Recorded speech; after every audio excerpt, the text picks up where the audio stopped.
specify at the time which costume he was wearing. Those are your headlines. Destination Tohoku starts right now.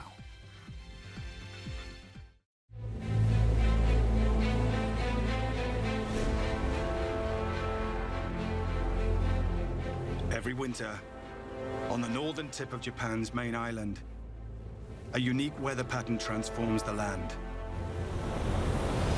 Siberian winds sweep in from the west, gathering up moisture as they cross the warm waters of Japan.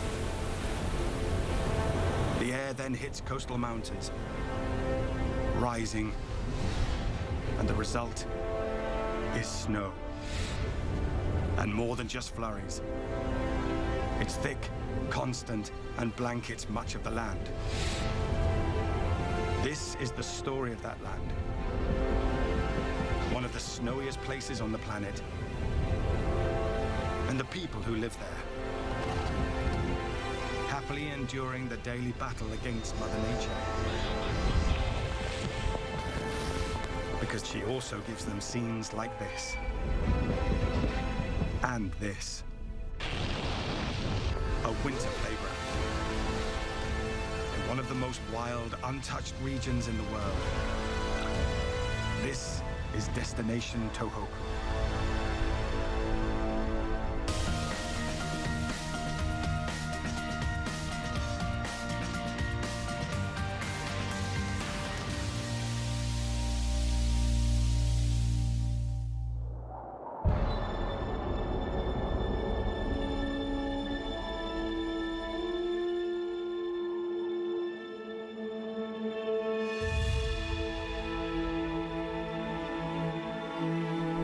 Aomori, Japan.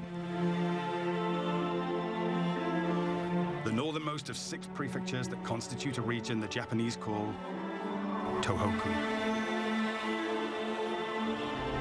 And in wintertime, it's also the snowiest. Few places on the planet can compete with the annual snowfall here in Aomori City. Last year, it snowed over 6.5 meters, more than 21 feet in this provincial capital. Roads, homes, everything gets buried. But for the nearly 300,000 residents here, they're used to bone-chilling winds and blizzards.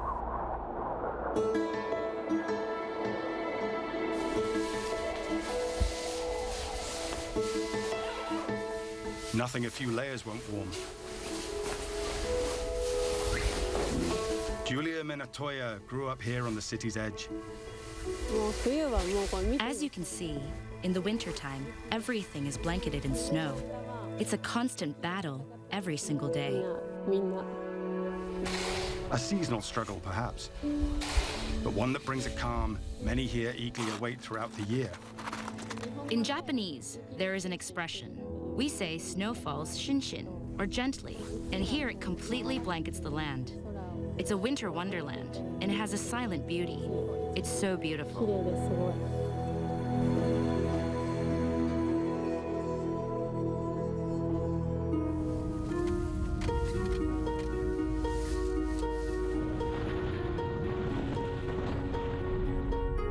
Winters in this coastal region also bring a rich bounty from the sea.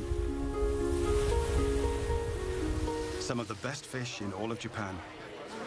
This is Furukawa, Aomori's main seafood market.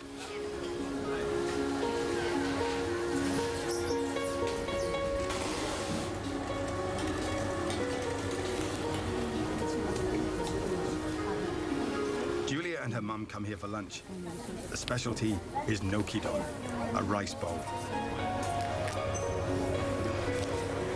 Customers then choose raw toppings. Fresh from the frigid waters off Aomori. The best season for fish in Aomori is wintertime, especially codfish, with many coming to these waters for spawning. It's so tasty.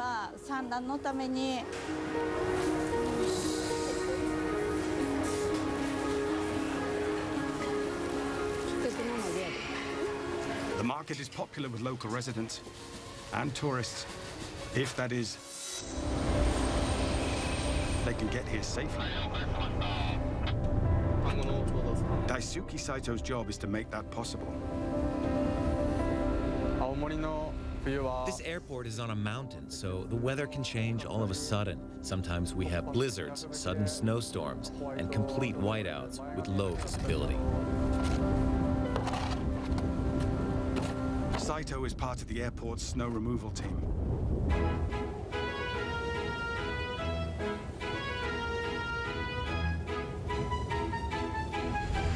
There are 120 of them, codenamed White Impulse, running up to 8 missions, as they call them, every day in winter. And just in time. ANA Flight 1852 is preparing for departure. In 24 years of this cruise operation, the airport has never delayed or cancelled flights due to snow on the runway, they say. It's a tough job because you cannot make any mistakes, but it's also rewarding. When I see planes landing and taking off safely because of what we do, it makes me proud. On this day, the plane is off, on time, bound for the snowy white skies over Tohoku. But clearing is only step one. The snow has to go somewhere. Much of this precipitation originated over the warmer sea, and back into the sea it will eventually go. Trucks laden with ice dump it here, every few minutes, all day, every day.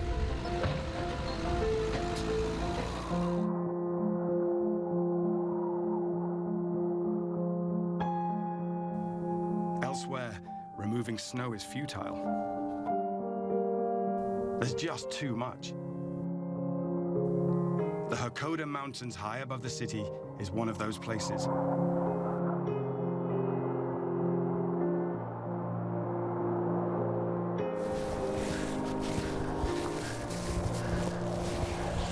But that also draws outdoor enthusiasts like Yutaka Ono. The 68-year-old started snowshoe trekking here as a boy, no matter the weather. What I like about snow hiking is the winter scenery. Nature is beautiful. I love it. It's like a Japanese ink painting in black and white, and a world of silence.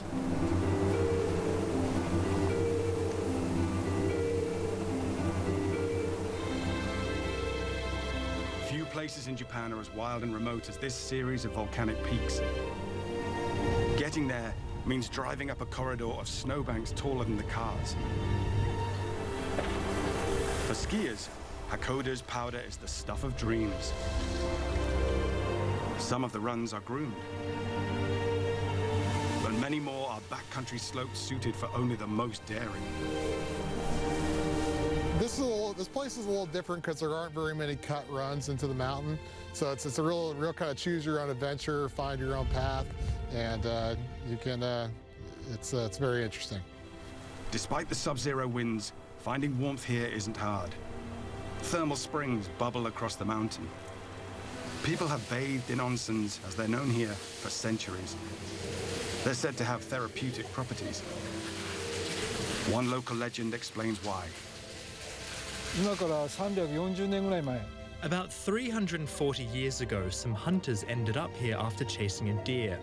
The animal was shot and injured, but somehow found a way to walk into the warm waters here, which seemed to cure the deer of its injuries, and it managed to get away.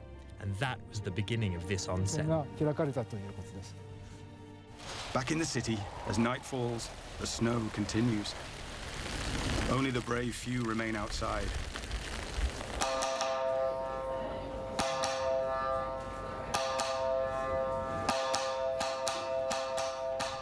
Julia meets friends at a local pub, or izakaya. It's called the Apple Box, named for fruit this land is so famous for in the summer. On stage, a musician plays a 3-string guitar, common here in Tohoku. It's a traditional song, asking for tough winter nights to end. The sun will rise soon over Aomori, but the snow will likely continue.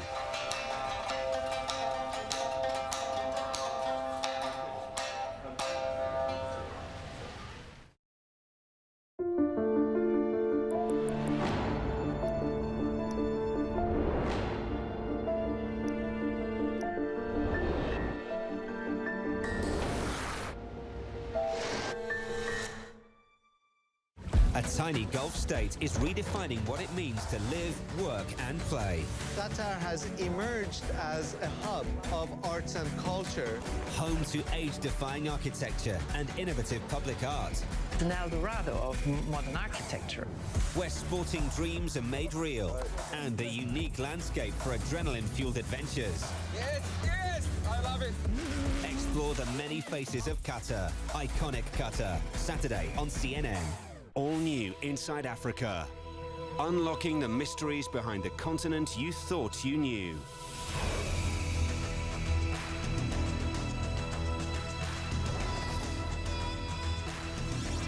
An island-wide initiative in Zanzibar teaches residents to safely take the plunge. Preventable drowning can be eliminated completely, and we're participating and playing a role in that. Inside Africa, tonight only on CNN, in association with Zenith Bank. Days before the president addresses the nation, he's publicly clashing with his top intelligence officials and threatening another government shutdown over his border wall. Can lawmakers find a way out? State of the Union, tonight on CNN.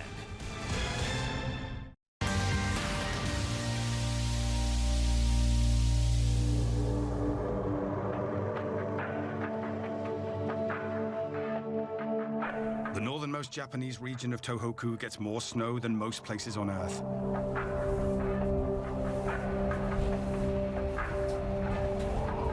Winters are bitter cold, but there are unique ways of keeping warm here. Like this vintage 1950s era passenger car warmed by actual stoves.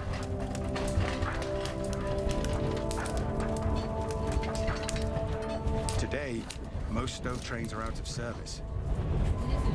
This one, however, caters to tourists. Dried squid grilled over the fire, washed down with locally produced sake. It's more like a trip through time.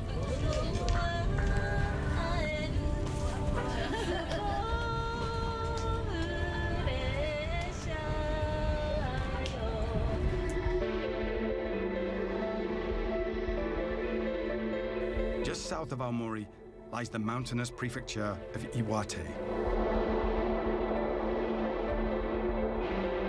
Gando Lake is one of its biggest attractions. It's also known as the coldest place on Honshu, Japan's main island.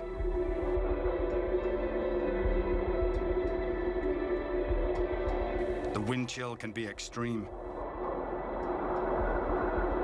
But that doesn't stop ice fishermen from coming every morning at dawn. Across this pontoon bridge, these floating huts are lodged in the ice.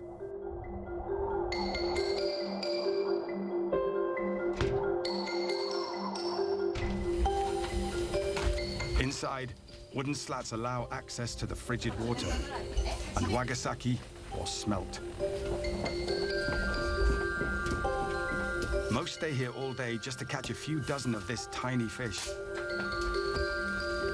A popular meal in the wintertime. Popular, but not the most famous food in Iwate.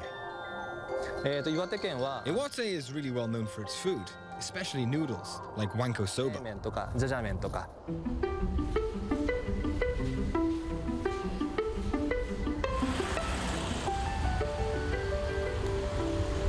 Imagine a restaurant where overeating is actually encouraged. Here in Iwate's capital, it's not only a reality, it's a tradition.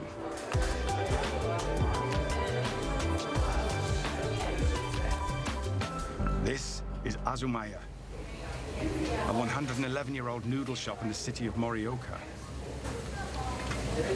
Dining options have expanded in the past century, but there's only one speciality here: wanko soba. Akihito Baba is its 5th generation owner. Wanko soba is small portions of soba noodles that are served one after the other. It's the traditional food of Iwate, served during special occasions or celebrations and when we welcome outside guests.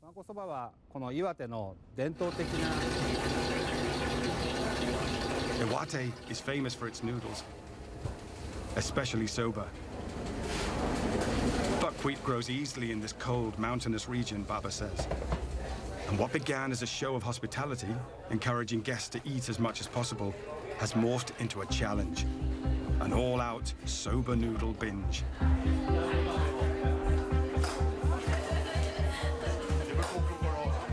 Diners down these small bowls.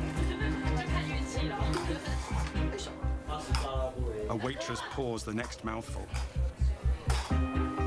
Then repeat. Until either you stand up or you're too full to go on. Patrons stack empty bowls like badges of honor. 100 here, 200 there. 15 of their bowls is roughly the same as a normal serving of soba, they say. 2 years ago, I ate 222 bowls, but after I ate, I still had room to eat more. And that's not even half the current record, 570 bowls. This young woman, Naoko Obara, is hungry to beat it. She's a competitive speed eater, weighing just 50 kilograms. After eating a lot, I get a similar feeling to a runner's high. I feel happy and enjoy it. The waitress cheers her on, saying more, more.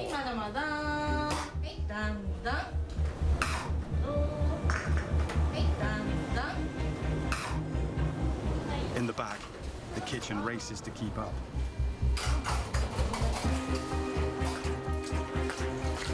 Noodles are cut, dipped in a fish broth, and divided up as quickly as possible. Baba's 4 noodle shops go through over 4 tons of buckwheat flour each month. I'm happy that customers eat a lot and enjoy it, but it's true. I lose money every time someone eats a lot.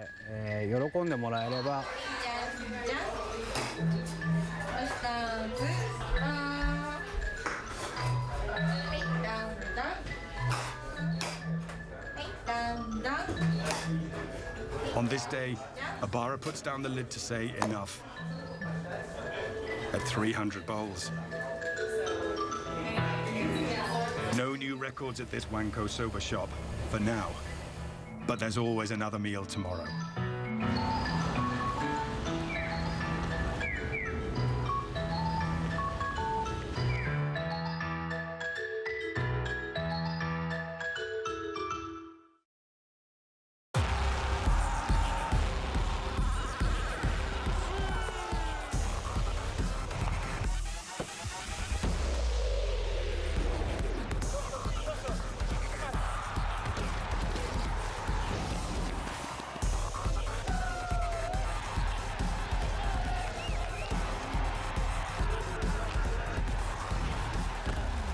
CNN World Rugby, today on CNN, in association with DHL. If you look at me, then you would say I belong to the old guard, and that is a fact. Look at the new cabinet which I have. How many people are new in that cabinet? You can see the direction in which we are going. And I said this even before the conclusion of the elections, that I'm going to bring in people with the expertise in various areas, the women and the youth, and I've done so. I can assure you that under my administration, the issue of color has no place. It's the issue of expertise which we want. We would want to grow our economy. We want to modernize our economy. We will not focus on the past. Our focus is to make Zimbabwe a better place, is to make Zimbabwe acceptable again into the international community.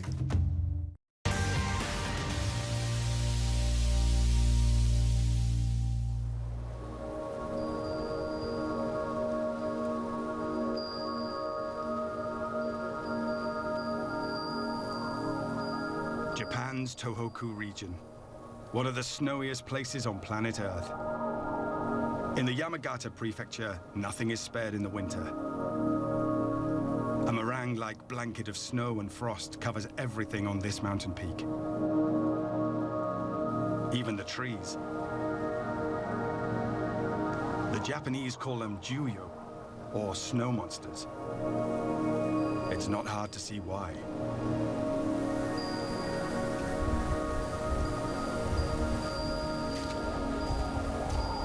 But this otherworldly scene doesn't last forever, which is why tourists flock to the village of Zao Onsen each winter to catch a glimpse before summer when the bulk of this snow melts. Many are left speechless. It's impressive beyond description.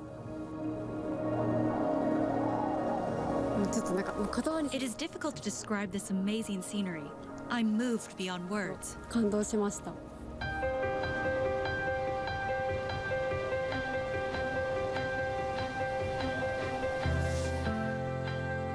Others come to Zao Onsen for the skiing.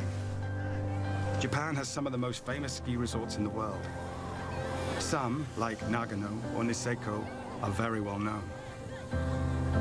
Hideto Ito hopes to add this place to that list. Snow here is called Japao.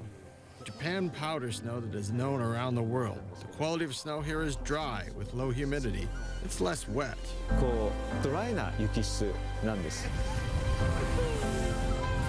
Ito is from here and practically grew up on skis. Some children have toys. He had this mountain. Skiing gives you a feeling of real excitement and accomplishment. I love it. So much so, he made a career of it. Ito is a former professional skier on Japan's national team. Zao Onsen's monster runs made for the perfect training ground.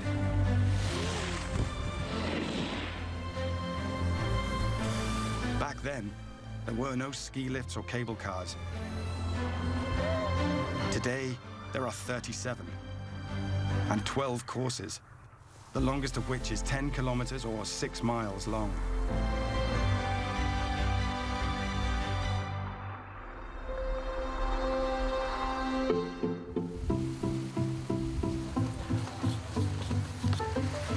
Then there's the village itself. Zao Onsen offers a unique window into traditional Tohoku hospitality.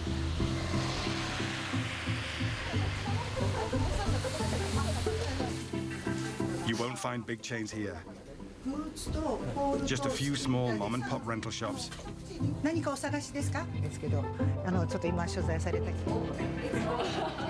Family-run restaurants and sake bars. And Japanese-style ryokans, or guest houses. Hiroto Okazaki is the 17th generation owner of this one.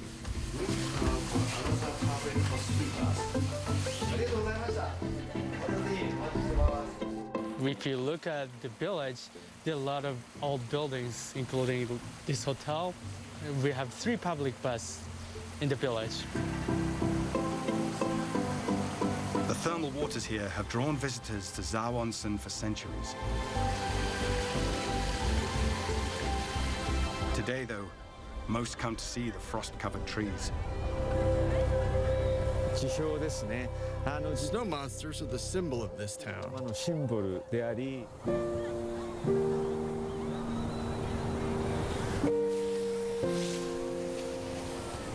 Beyond seasonal changes in temperature, there is another threat to the town's symbol: global warming. Many say it is affecting the climate here and that the frost is slowly receding to higher ground. Ito's seen it too. There are fewer ski monsters now than there were years and years ago. That's a concern. While experts race to find a solution, Ito also wants visitors to hurry too, to see the frost before it goes.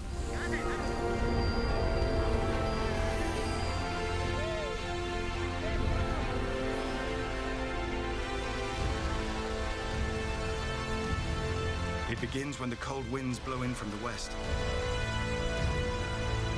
The landscape transforms, becoming wild and harsh. But one people here look forward to: Because with the snow comes calm and beauty.